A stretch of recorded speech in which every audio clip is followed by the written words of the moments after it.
pessoal, queridos colegas de turma, tudo bem com vocês? Nós somos aqui o grupo que vai tratar de vocês de coisas insinuantes, provocantes. Está mais parecendo aquele programa de rádio na sexta-feira à noite, paquera que a gente via na TV ou ouvia no rádio, mas não, a gente está falando de crítica, a gente está falando de constatação de situações que assujeitam a sociedade a se tornar cada vez mais dócil e centrada dentro de um projeto que não foi criada para ela.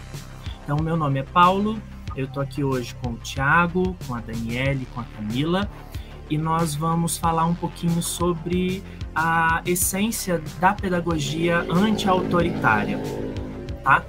E não teria outra maneira de começar a falar sobre esse assunto do que lançar logo uma reflexão que é importante. Por que a liberdade assusta? Ainda mais a liberdade dentro da sala de aula.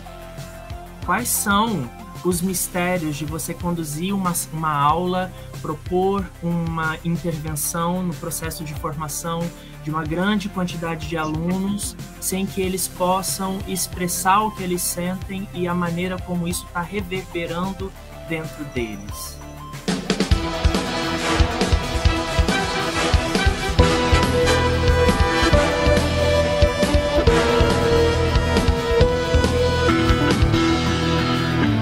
Então, eu acho que a gente pode começar falando um pouquinho sobre isso.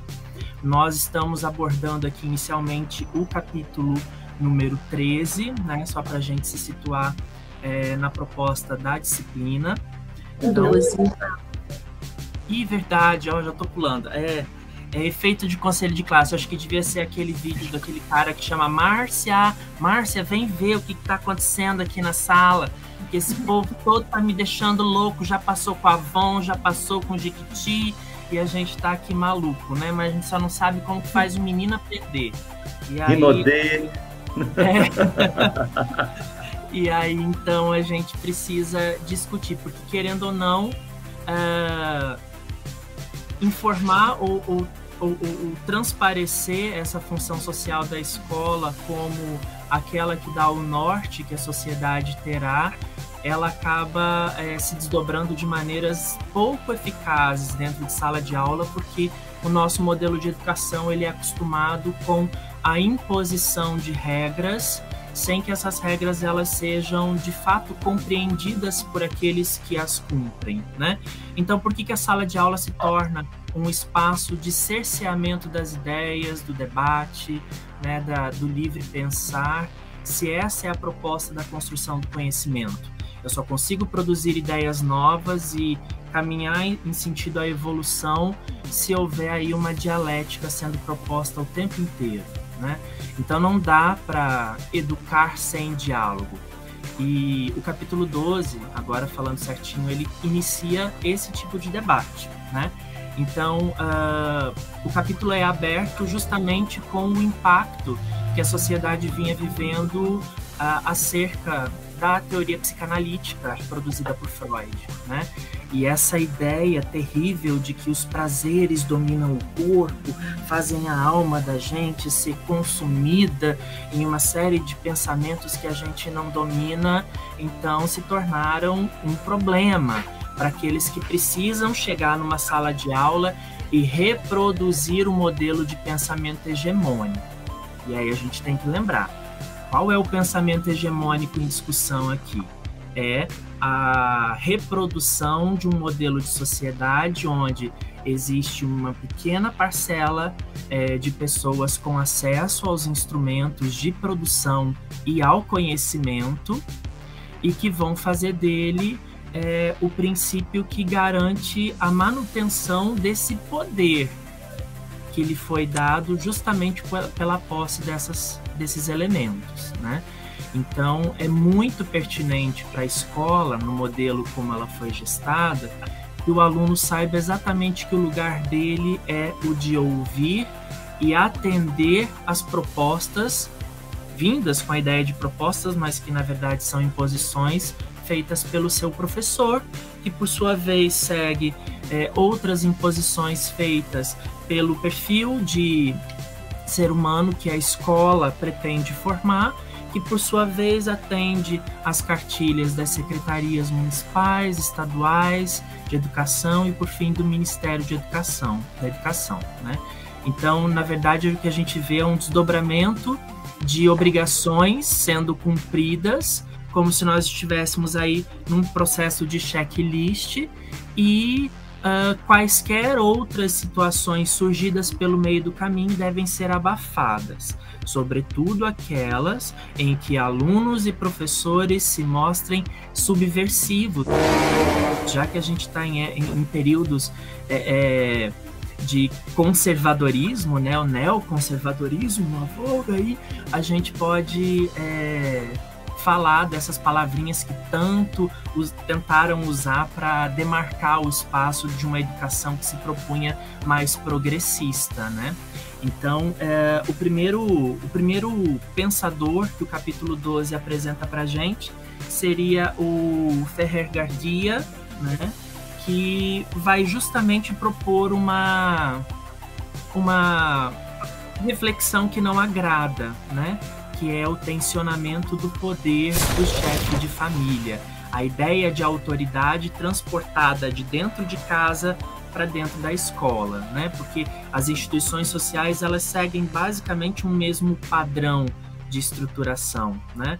Eles são distribuídas as funções sociais dentro delas com base na demonstração de poder, né? E a gente não pode deixar de considerar que a escola também será um instrumento de transmissão dos valores sexistas, né? Que colocam o machismo dentro do contexto do docilizar, como propunha Foucault, da previsibilidade das ações, né? E principalmente estar pronto para punir aqueles que tentam fugir, né? Mas como eu já estou falando muito, vamos deixar a Camila, que levantou a mãozinha, então, falar um pouco também. Eu queria só continuar a fazer umas observações em relação ao Gardia, né, porque eu sei que a Daniele se pegou aí no meio, né, eu não sei falar direito os nomes, e falar que ele estava inserido, né, dentro de uma Espanha, que ele é espanhol, dentro de uma Espanha tomada pelo conservadorismo, né? Então, da importância dele se sobressair ali e da defesa que ele fez, pautada sempre no ensino das classes operárias. Ele defendia muito isso, né? O ensino das classes operárias, incentivando justamente essa educação reflexiva e fora dessa dominação. Ele foi o grande precursor aí da educação libertária e ele acreditava, né, que a revolução era um meio de se conseguir tudo isso, de mudar todo esse conservadorismo, né, que estava inserido nessa sociedade como um todo.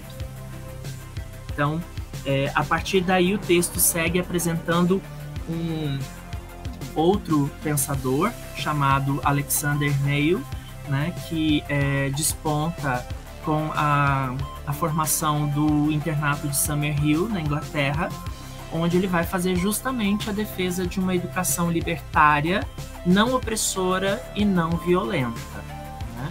Porque para ele a primeira forma de percepção da violência seria justamente a imposição desse currículo e das maneiras de ser, agir e pensar, né? Então a gente tem alunos que deveriam fazer mais ou menos o que um ilustre ex-presidente da República, aquele que todo mundo ama, Michel Temer, né? Dizia que as pessoas deviam ser as mulheres belas, recatadas e do lar. E esse era o princípio essencial que a escola propunha para os seus integrantes. Ele era um defensor do fim da hierarquia, né? Ele defendia isso, né? Dessa hierarquia, dessa rigidez na escola, principalmente, né? Porque ele defendia que a escola deveria formar indivíduos livres, criativos, participativos, né? Porque ele acreditava que a interferência dos pais, da família, né, na educação da criança, traria um prejuízo para a criança. A criança precisava crescer livre de influência. E lá eles tinham uma educação na liberdade, com pintura, arte, né? Queria que o aluno fosse livre para falar, para participar, inclusive, das decisões que envolviam a escola em si mesmo, né? E o professor seria um estimulador, né? Seria um parceiro, né? Ele seria parte do grupo, parte junto com os alunos. Não existiria uma hierarquia. O professor não seria um superior hierarquicamente. Ele sentaria junto com o aluno, no mesmo nível com o aluno, sem o tablado, né? Porque o tablado hoje, ele existe invisivelmente, mas ele ainda existe, o tablado, né? A gente sabe que existe. Me interessei muito por ele, até por causa disso, porque ele acreditava que esse método dele de pedagogia era um remédio para a infelicidade, essa infelicidade causada pelo autoritarismo, né? Essas reações autoritárias das escolas tradicionais, né? E ele ainda tem uma frase dele que é bem marcante, que é: toda e qualquer interferência por parte dos adultos só os torna robôs. Isso, e ele se refere aos alunos, às crianças, né, que sofrem interferência, que elas acabam se adulterizando, né, mais rápido, né? Não tem aquela essência da infantilidade. Hoje a gente ainda vê isso, né? Quantas vezes nos pegamos, às vezes, colocando nossos filhos a par de realidade que não faz parte ainda da vida deles, né? E a tela do computador também afasta muito as nossas crianças das outras crianças, né? Acabam deixando elas também muito vulneráveis, né? Hoje a gente trazendo para hoje como tá sendo, principalmente agora nesse período de pandemia, né? A gente percebe isso, né? As nossas crianças estão amadurecendo muito rápido, né? Porque elas estão em contato com informações o tempo todo.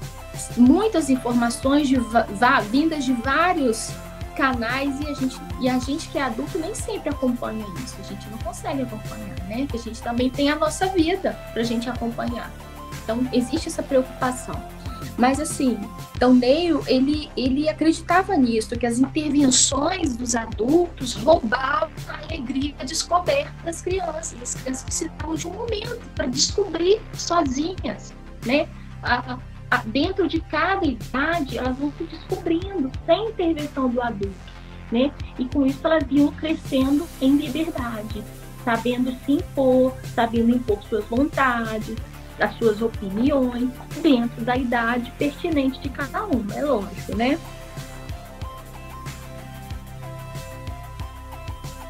Tem até uma parte da introdução que conversa muito sobre o que ele está trazendo para a gente, para a discussão, né? Que é, de certa forma, uma característica geral dessa corrente de pensamento educacional, né? Que a educação, ela é vista como, numa perspectiva tradicional autoritária, ela é vista como uma atividade modeladora, né? Que vai modelar as crianças com os valores dos que vão morrer, das pessoas que vão morrer, os valores dos adultos, né? Havendo aí esse desajuste. A perspectiva dele vai muito de encontro com aquela visão do ser humano que Rousseau tem. Que o ser humano, ele nasce naturalmente bom e que é a sociedade que o corrompe. Então, se o ser humano, ele nasce bom e ele cresce em um ambiente onde ele tem liberdade de se realizar a partir do respeito à sua subjetividade, da sua individualidade, esse ser humano, essa criança vai ser uma criança feliz. E a partir dali, do momento que a criança se realiza em plena felicidade, ela aprende, né, e o aprendizado dela se torna muito mais significativo, né? E logo, né, é como se a gente fizesse uma equação: criança feliz, ser humano bom.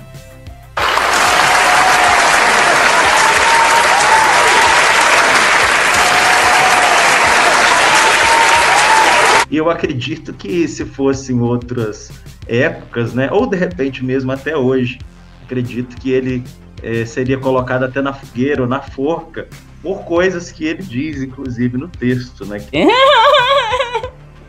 Ele fala o seguinte sobre o Neio, né? Que essa educação, ela não pode ter uma direção autoritária, ela não pode ter uma influência moral, religiosa, ela tem que ser sem ameaça, sem coação, conhecendo como limite o direito e a liberdade do outro, da outra. Só que assim, o Neio, né, Paulo, ele ia soar como um pervertidinho, né? Com essa fala, com esse tipo de fala. Ele ia parar numa fogueira, numa forca, né? Ou então no esquadrão aí do azul e rosa, ou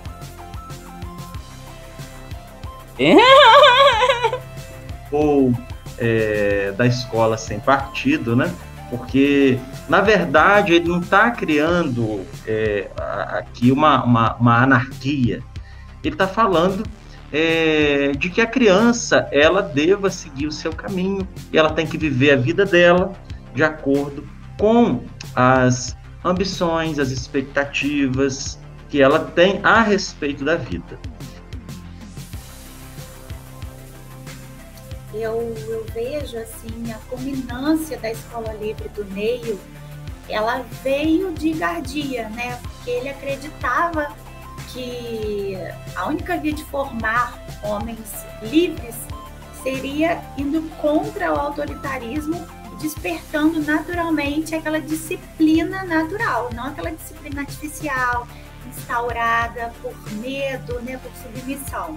Então eu vejo a culminância ali da Escola Livre de Neio vindo, né, caminhando, vindo de Gardia.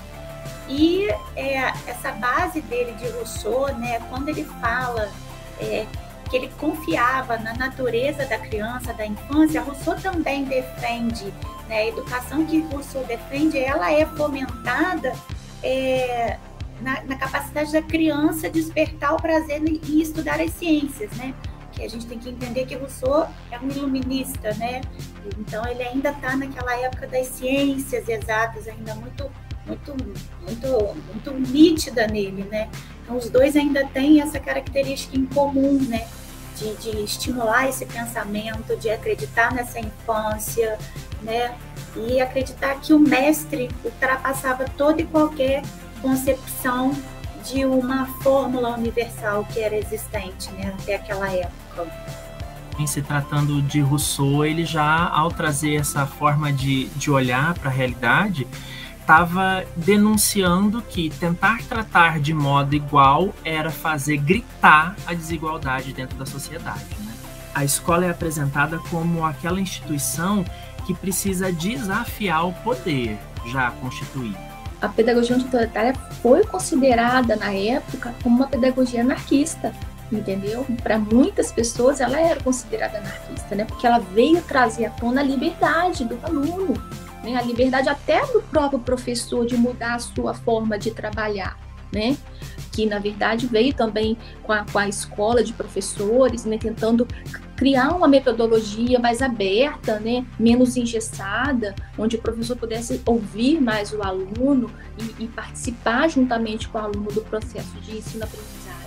E aí eis que aparece um Carl Rogers pelo caminho, dizendo que você ainda precisa ser afetivo, né? E desenvolver a habilidade de colocar-se na perspectiva do outro e entender como que todo esse impacto da escolarização e de toda essa informação que é dada de forma aligerada e superficial, de forma propositada, né, para manter essa separação entre dominados e dominadores, né, propondo a prática de você colocar o aluno no centro do processo, né? Então você vê que a gente vai, a cada novo autor que a gente traz para dentro do texto, a gente vê uma continuidade nesse processo de trazer a ideia da libertação, né? E a libertação através do autoconhecimento e do conhecimento do outro.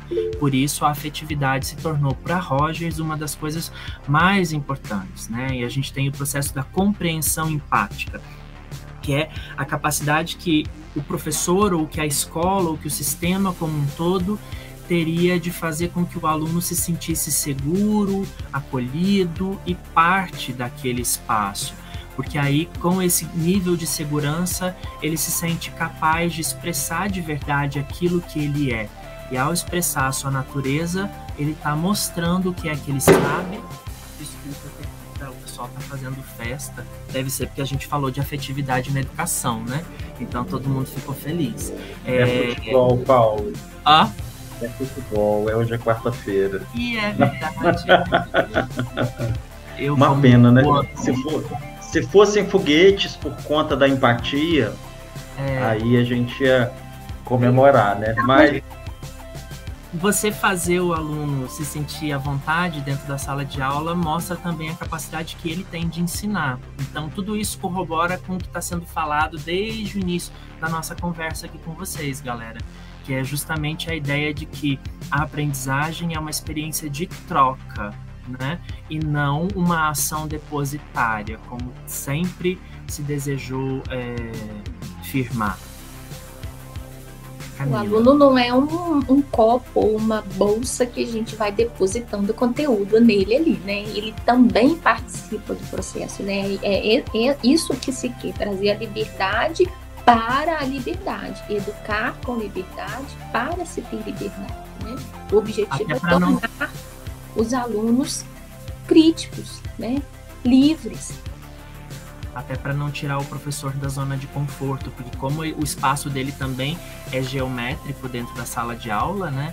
Ele precisa se vigiar constantemente para não fugir da função que lhe foi atribuída dentro desse modelo autoritário, né? Ele tem que entrar na sala e seguir o roteiro dele de aula até o final, né?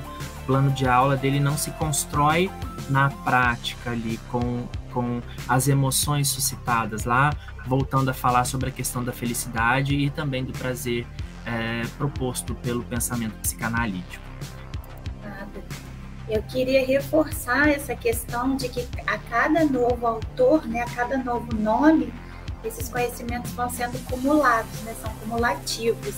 E aí quando a gente chega aqui em Rogers, que fala, que traz a aprendizagem significativa, que acontece quando as situações são percebidas como problemáticas, né, e que a gente traz essa empatia, essa autenticidade, a gente volta lá no comecinho, aonde a base disso tudo se deu em Freud, que ele falava que não há aprendizagem sem relação. A gente traz agora falando que não há aprendizagem sem sentir, sem a emoção, né? Só fazendo essa ponte lá do começo até aqui, até onde a gente chegou agora. Como o Paulo costuma dizer, né? Agora é que podia ter um foguetinho, né? Como o Paulo costuma dizer, volta e meia ele usa esse termo e ficou marca registrada nele, esse texto, né, essa cronologia, ele vem fazendo uma costura mágica, né, de um autor que vai contribuindo com uma forma que vai sendo adicionada a outra, mas sempre tendo a liberdade, né, o respeito à individualidade da criança, o olhar para o outro como o fio condutor, né, que liga e que une todos esses pensadores que a gente vai estar trazendo aqui para vocês. Só por a gente ver como é que isso tudo costura tão bem, né? Isso me fez lembrar Mia Couto, não sei se o fio das miçangas, né? Ele fala isso. É o fio condutor onde a gente vai colocando ali, cada um de nós ali inserindo suas particularidades, cada um na miçanga, mas a gente tem esse fio que nos conduz, né? Eu lembrei disso aqui agora. O massa no meio desse caminho que a Camila traz pra gente, né, dessas artesanias, vem o Freinet, né, com a ideia dele de que a gente precisa favorecer o exercício da disciplina através da liberdade, né? Porque conceber a sala de aula como um espaço que se autoalimenta, aí agora já com afetividade, com prazer, com liberdade, ela ganha autonomia, é como se a educação ganhasse vida própria dentro desse contexto, né? E aí, se você que está assistindo a gente, né, o coleguinha da turma, tá achando que essa é a escola que a gente tem, errou! Então, Freinet vai levar a gente a pensar na ideia do trabalho, né? O trabalho dentro da sala de aula representa todas as atitudes em que você vai se apropriando das ferramentas do conhecimento, né? Então, você não só compartilha experiências, como você sugere experiências a serem desenvolvidas. E todo mundo, então, vai se apropriando daquilo que de melhor cada uma dessas tarefas pode trazer, né? Porque aí a gente ganha também a ideia da importância que tem o trabalho em grupo. E isso vai estar presente justamente dentro de uma das proposições dele, né? Porque o Freinet vai trazer para a gente a questão das práticas que não variam dentro da educação de um modo geral, né? Que ele chama das invariantes pedagógicas. E aí tem uma, que é a invariante número 21, onde ele aponta o seguinte: a criança não gosta do trabalho de rebanho ao qual o indivíduo tem que se assujeitar. Gosta de trabalho individual ou do trabalho de equipe no seio de uma comunidade cooperativa, ou seja, ele não quer se sentir oprimido, ele quer se sentir parte de. E a escola o tempo inteiro... felizes de novo, gente. A escola quer o tempo inteiro o silêncio, né? Ele vai afirmar que existe uma dependência e uma correlação, uma ligação muito grande entre a escola e o meio social e a sociedade, né? E ele, assim, uma perspectiva bem marxista, de luta de classes, ele vai afirmar que o trabalho é uma extensão da vida humana, é por meio do trabalho que a gente se realiza, que a gente transforma a natureza e que a gente se relaciona com o mundo, né? É a partir do trabalho que a gente sobrevive, que a gente existe. Então, ele traz o trabalho para o centro da discussão, porque o trabalho, né, deve-se haver essa consciência profunda. Então, na visão dele, a cadência do trabalho é que vai reger a escola e as práticas. E na visão dele também, o professor, ele teria que ser formado para dedicar-se menos ao ensino e mais a deixar viver, a organizar o trabalho e a não obstaculizar o impulso vital da criança. E a partir do trabalho, o ser humano vai criar e recriar a vida. Quando ele fala, né, na educação do trabalho, né, o trabalho na escola, não é que ele tá incentivando uma educação tecnicista. Na verdade, ele está ensinando uma pedagogia de desenvolvimento. A criança, ela ser curiosa ao ponto dela tentar produzir o máximo que ela puder, né, por conta própria, mediatizada ali com o professor, né, e ela produzindo textos, ela produzindo o seu aprendizado. Então, nesse sentido, ele entende que a criança tem que sair da escola preparada para produzir isso no mundo do trabalho. Não é que ele quer que a criança se torne profissional dentro da escola, não é bem assim.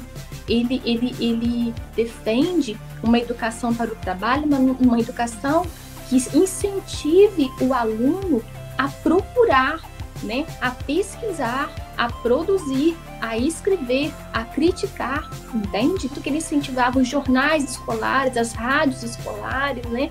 Porque isso é incentivar o aluno a dar sua opinião, a preparar ele para fora da escola, para fora do muro da escola, né? Que lá ele vai ter que ter unhas e dentes para se defender.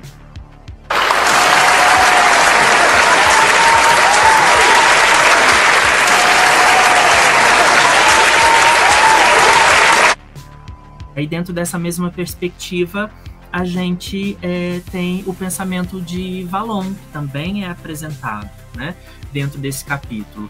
E aqui em Vallon a gente já começa a trazer de novo o contexto da análise emocional, a questão da psicologia, né? Porque se inicialmente a educação é um ato político, para Vallon ela também é um ato psicológico, né? Porque ela vai afetar diretamente a sensibilidade daqueles que fazem parte dessa construção, né? Então é importante demais que a gente perceba a individualidade de cada aluno e tente fazer com que os seus pontos fortes ou pontos fracos, além de não impedir o seu crescimento cognitivo e afetivo, também não sejam um obstáculo para os seus colegas dentro desse processo.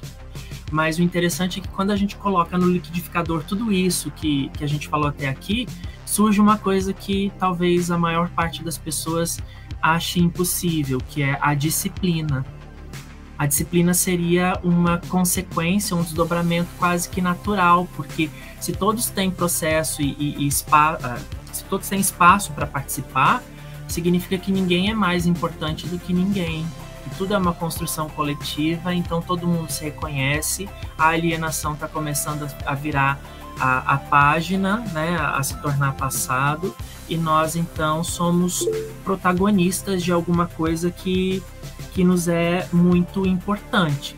E aí, pontuar que a educação é uma questão de compreensão também psicológica das afetações relacionadas ao emocional, é perceber que é uma montanha-russa a sala de aula. Por mais que a gente tenha um plano de aula e imagine onde seja necessário chegar, esse processo, como o próprio Vallon diz, é construído por crises e conflitos, né? Então, não tem como não utilizar até mesmo aquilo que não funciona bem como um processo de crescimento. Que ele traz na discussão dele, nas ideias dele, na forma dele encarar e entender o processo pedagógico, principalmente nos tempos que a gente está vivendo de ensino remoto e de distanciamento social por conta da pandemia, é que ele dá um destaque ao meio social. E ele diz que fora desse meio social, a criança não se desenvolve normalmente. E a gente pôde experimentar isso muito na pele. Estamos experimentando muito isso, né? E para ele também, a formação docente, e assim, eu dentro da minha pesquisa, o Paulo, que também está aqui comigo, que nesses últimos anos a gente tem feito muitos estudos dentro da área da psicologia, como que se apropriar desses conhecimentos da psicologia, eles nos fornecem capacidade para a gente olhar com mais cuidado, com mais delicadeza para quem se coloca diante de nós na condição de pessoa que está ali para aprender, que está ali para construir conhecimento, né? Então, para Vallon, o desenvolvimento da criança, retornando, a formação docente ela é fundamental e deve ser fundamentada em uma ampla cultura psicológica, né, que lhe forneça esse arsenal. Nossa, acho que foi muito... Um arsenal, acho que foi pesado nesse termo, né? Não, mas acho que é para combinar com o tiro e porrada e bomba que tá vindo ali agora. Então, para que ele tenha artifícios, né, para que o professor, a professora tenha assim, capacidade para experimentar e refletir a partir dessas experiências de aprendizagem, tá joia? E depois, acho que para encerrar, né, que vem o último do pensador, a gente tem, para encerrar, a gente traz o último dos pensadores dessa linha de pensamento, né, anti-autoritário, que é Lobreau, que vai fazer uma crítica ao funcionamento burocrático da instituição educativa, da escola. E ele vai sugerir como uma forma de superar essa burocratização e esse autoritarismo na escola, nas instituições, a autogestão como uma prática possível, como um caminho possível, né, de superar esses entraves dessa que a burocracia ela causa, para preparar a escola, no caso os alunos e alunas, para se organizar no sentido de se autogerir, para atuar na sociedade, né? E ele entende a autogestão pedagógica como uma preparação para a autogestão política, que é o que a gente costuma entender como o papel da escola, a função social da escola, que é um lugar onde a gente discute a sociedade. Se na escola o aluno não tem capacidade de iniciativa, de liberdade, para autogerir, né, para decidir, para deliberar, como que depois lá fora na sociedade essa pessoa, esse ser humano vai atuar, né, de forma livre. Ele traz uma crítica à hierarquização que existe dentro da escola, né, na estrutura da escola, né? Ainda temos lá diretor, pedagogo e tal, né, e essa autogestão, né, que hoje ela está meio que camuflada, né, através dos conselhos escolares, mas a hierarquização continua existindo, né, ela ainda existe, né, então ele faz uma crítica a isso, né, ele acredita nessa autogestão, né, nessa preparação da escola para o aluno ver essa autogestão também como uma forma dele se autogerir lá fora da escola, né.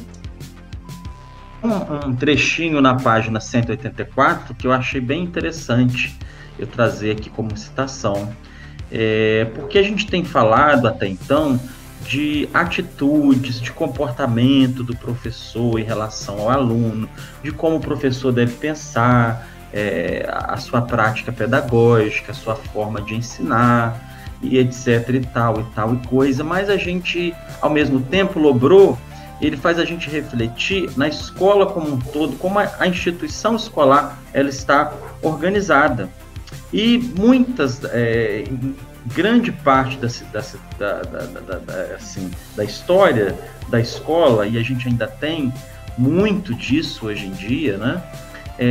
A gente percebe que os professores e professoras que estão na ponta do processo de ensino-aprendizagem, eles não participam de forma ativa na elaboração e na deliberação das políticas educacionais. Então chegam novas técnicas, novos modos de fazer, e o professor ele não se sente parte daquilo, né? A classe docente. E ele diz o seguinte, que nada pode ser feito que permita, lá na página 184, nada pode ser feito que permita uma mudança no mundo da educação se não atacar prioritariamente as instituições e as estruturas. Estas, como vimos, estão pressupostas em tudo e são a causa essencial do mal-estar. Reduzir o mal-estar a erros de método, a psicologia individual, seria cometer um grave erro. Então, ele lança essa questão para a gente pensar como está instituída a escola e os sistemas educacionais.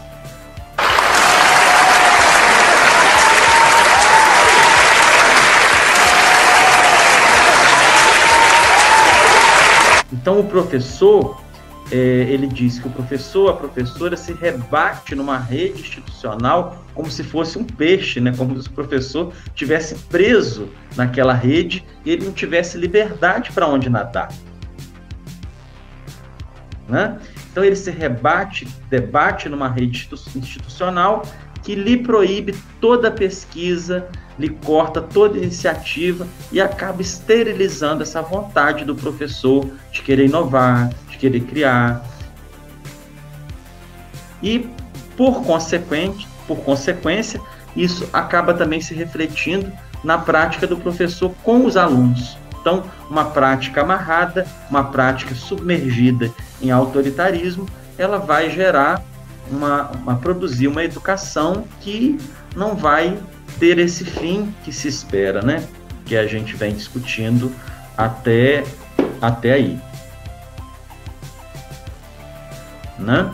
E tem um outro trechinho também que eu achei bem interessante, lá no texto, na 185, que ele diz que admitir que as modificações começam por cima é supor que os indivíduos estão inteiramente determinados pelas estruturas hierárquicas dominantes. Então, é o que a gente vem falando aqui, que a gente tem que pensar numa forma de educação que abale essas estruturas com fins a promover a transformação.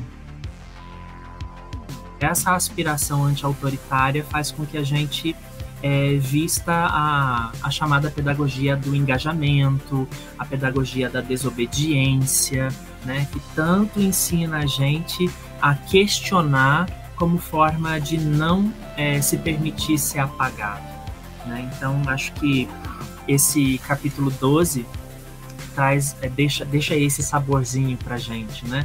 Nós que estamos aqui num curso de especialização em que a gente respira educação, em que a gente se propõe a pensar coisas voltadas para o ensino, né, para a prática dentro do contexto da educação, a gente não pode deixar de ressalivar todas essas coisas que nos são possíveis, nem que seja através da teoria. E aí, como a gente continua fazendo, resistindo as imposições, a gente vai pelas beiradinhas, né? Então, a gente propõe uma discussãozinha aqui, a gente traz um aluno para participar de um projeto acolá, e a gente vai despertando aos poucos essa possibilidade. Eu acho que a gente consegue contemplar a maior parte, né, do que esse capítulo se propõe. E aí fica aqui o convite.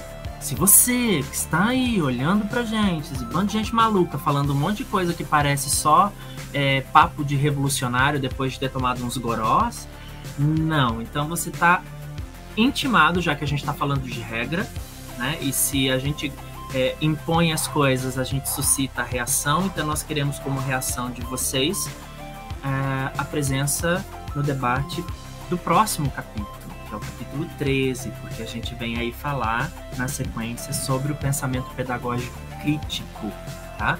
Então a gente fica por aqui, meio que agora vamos dar o nosso boa noite ou o nosso boa tarde de William Bonner, Maju Coutinho, ou qualquer coisa do tipo, para que vocês se sintam à vontade a não deixar a gente sozinho aqui, tá, galera?